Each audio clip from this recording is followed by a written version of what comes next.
ये खबर KR मंगलम university द्वारा प्रस्तुत की गई है। बंगाल में अवैध घुसपैठ और बांग्लादेशी नागरिक के खिलाफ कार्रवाई तेज होने के बाद सीमा क्षेत्रों में हलचल बढ़ गई है। उत्तर 24 परगना जिले के बशीरहाट स्थित हाकिमपुर सीमा चेकपोस्ट पर बड़ी संख्या में संदिग्ध बांग्लादेशी नागरिक जुट गए। इनमें पुरुषों, महिलाओं और बच्चों को ट्रॉली, बर्तन और सामान के साथ सीमा पार कर वापस बांग्लादेश जाने की प्रतीक्षा करते देखा गया। राज्य सरकार की ओर से जिलों में होल्डिंग सेंटर खोलने और संदिग्ध अवैध प्रवासियों के खिलाफ कार्रवाई की घोषणा के बाद इनमें भय का माहौल बन गया। राज्य की नई भाजपा सरकार ने पहचानो, हटाओ और वापस भेजो नीति पर जोर दिया है। मुख्यमंत्री शुवेंदु अधिकारी ने हाल में सीमा सुरक्षा बल के अधिकारियों के साथ बैठक में कहा था कि नागरिकता संशोधन कानून के दायरे से बाहर आने वालों को अवैध घुसपैठिया मानकर कार्रवाई की जाएगी।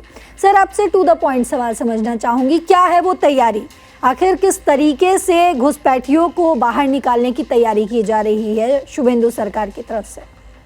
देखिए, क्लियर है कि अभी 23 तारीख को शुवेंदु अधिकारी मुख्यमंत्री जो है सरकार ने एक फैसला किया कि हर जिले में एक डिटेंशन सेंटर बनाया जाएगा। ऐसे उसका नाम वो होल्डिंग सेंटर दे रहे हैं कि होल्डिंग सेंटर बनाया जाना उसमें है, और वो 2 दिन के अंदर ही वो काम करना शुरू कर दिया। यानी कि जितने घुसपैठिए मिलेंगे अब वो बाहर नहीं घूम पाएंगे, वो उनको सीधे वहीं रखा जाएगा।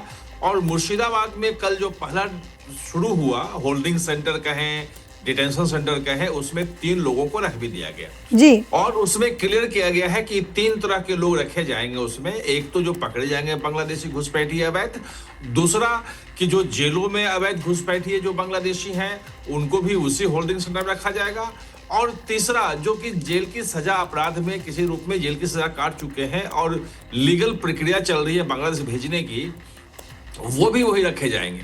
ये जैसे ही डिटेंशन सेंटर की बात फैली तो हड़कंप मच गया, क्योंकि सारे बांग्लादेशियों को लगा कि अब उन्हें पकड़ के और एक डिटेंशन सेंटर में डाल दिया जाएगा और वहीं रहेंगे और वहीं से उनको वापस भेजा जाएगा। यानी कि उनकी सारी जो कमाई थी, गतिविधियां थी, जो मुफ्त राशन था, जो तमाम सुविधाएं मिल रही थी, सरकारी जो योजनाओं का लाभ ले रहे थे, वो सब खत्म हो जाता। तो इसीलिए आज जो देखा गया कि आज वहां पे जो बहुत ज्यादा हाकिमपुर बॉर्डर एक है, हाकिमपुर बॉर्डर में बहुत बड़ी संख्या में जो है वो बांग्लादेशी अवैध घुसपैठिए जमा हुए और वो सब वापस जा रहे थे।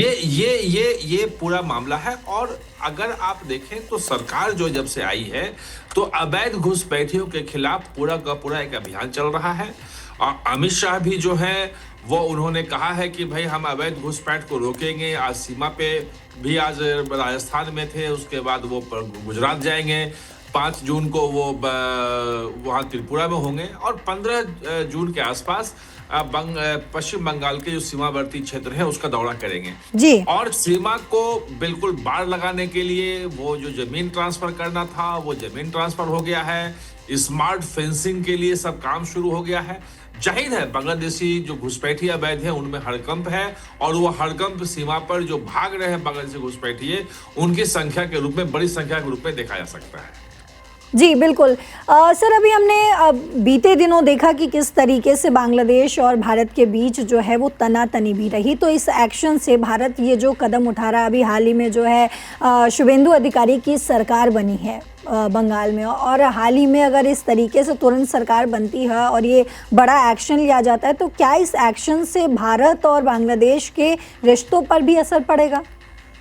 देखिए, रिश्तों पे असर पड़े या न पड़े उसके बहुत ज्यादा परवाह नहीं करनी चाहिए, उसके बारे में बहुत सोचने की भी जरूरत नहीं है, क्योंकि किसी भी देश का ये राइट नहीं हो सकता, अधिकार नहीं हो सकता कि अपने लोगों को अवैध रूप से दूसरे देश में भेज दे। और भारत जो फेंसिंग लगा रहा है, ऐसे कुछ जो बांग्लादेश बॉर्डर गार्ड के जो लोग थे वो उस पर आपत्ति जता रहे थे, लेकिन जब फ्लैग मीटिंग हुई और जब भारत ने साफ साफ कहा कि भाई किसी भी नियम के तहत, अंतर्राष्ट्रीय कानून हो, दोनों देशों के बीच समझौता हो, उसके तहत अगर भारत अपनी सीमा के भीतर बाड़ लगाता है तो वो नहीं रोक सकता है।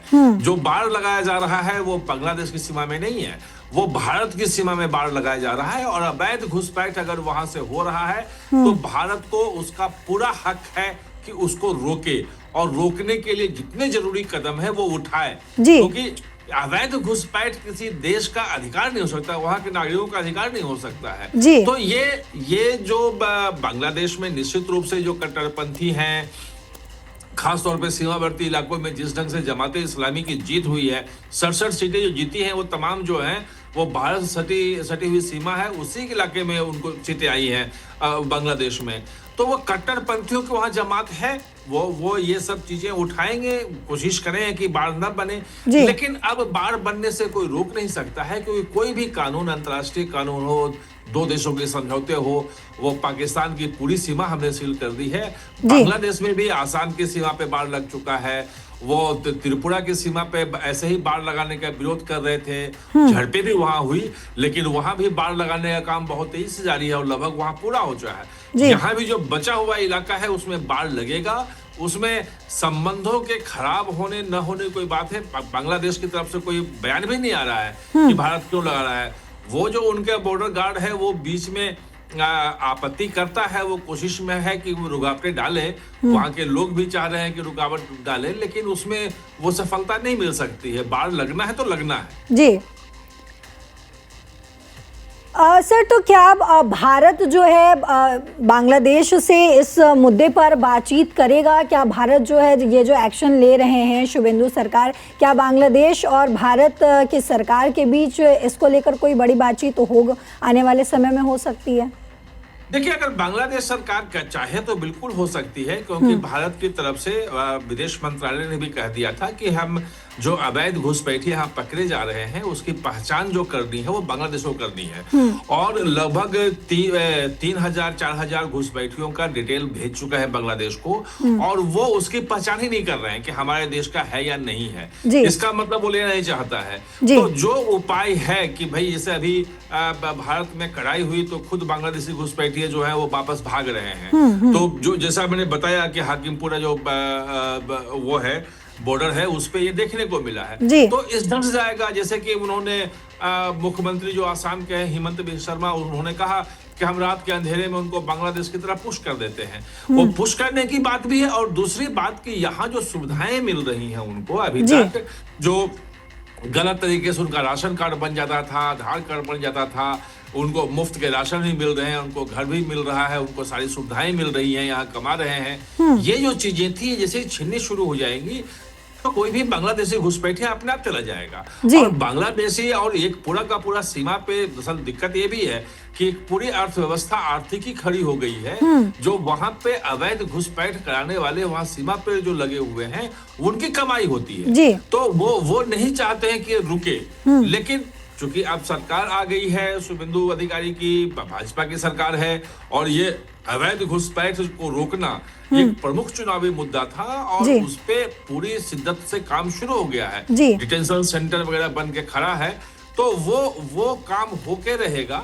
बांग्लादेश के तरफ से शिकायत अभी उस ढंग से नहीं आई है, क्योंकि बांग्लादेश में अवैध को ऐसे नहीं फेंका है कि हम कोई मतलब बांग्लादेशी के खिलाफ हमको कार्रवाई कर रहे हैं। हम तो अपने देश के भीतर जो अवैध तरीके से रह रहे हैं उनके खिलाफ कार्रवाई कर रहे हैं, उसमें उसको आपत्ति नहीं होनी चाहिए। सर, तो जैसा कि आपने बताया कि भारत जब जो है बताता है संख्या, तो बांग्लादेश उसको एक्सेप्ट करने को तैयार नहीं होता, और अगर बांग्लादेश एक्सेप्ट नहीं करता है तो भारत के पास क्या विकल्प बचता है? विकल्प यही है, जैसे हाशिमपुरा बॉर्डर से वो अपने आप वापस भाग रहे हैं। जैसे वो हिमंत बिस्वा शर्मा ने कहा कि हम रात के अंधेरे में उनको बॉर्डर पे खड़ा करते हैं और बांग्लादेश में वापस ढकेल देते हैं।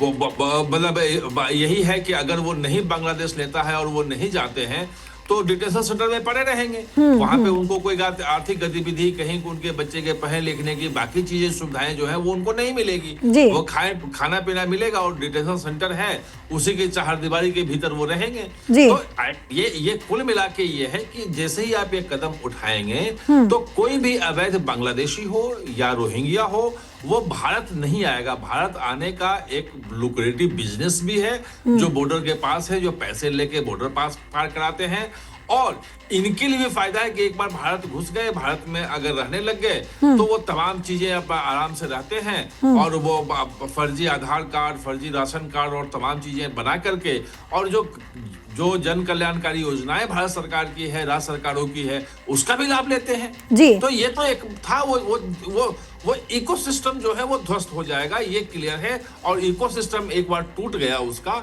तो फिर अवैध न बांग्लादेशी आएंगे न रोहिंग्या आएंगे। जी सर, तमाम जानकारियों के लिए आपका बहुत शुक्रिया। तो आपने समझा हमारे एक्सपर्ट से कि किस तरीके से शुभेंदु अधिकारी की सरकार ने बांग्लादेशी घुसपैठियों पर जो है ये बड़ा एक्शन लिया है, जिसके बाद लगातार हड़कंप मचता हुआ नजर आ रहा है। लेकिन आगे बांग्लादेश इस पर क्या कुछ प्रतिक्रिया देगा या भारत और क्या बड़े एक्शंस ले सकता है, इस पर लगातार हमारी नजरें बनी हुई है।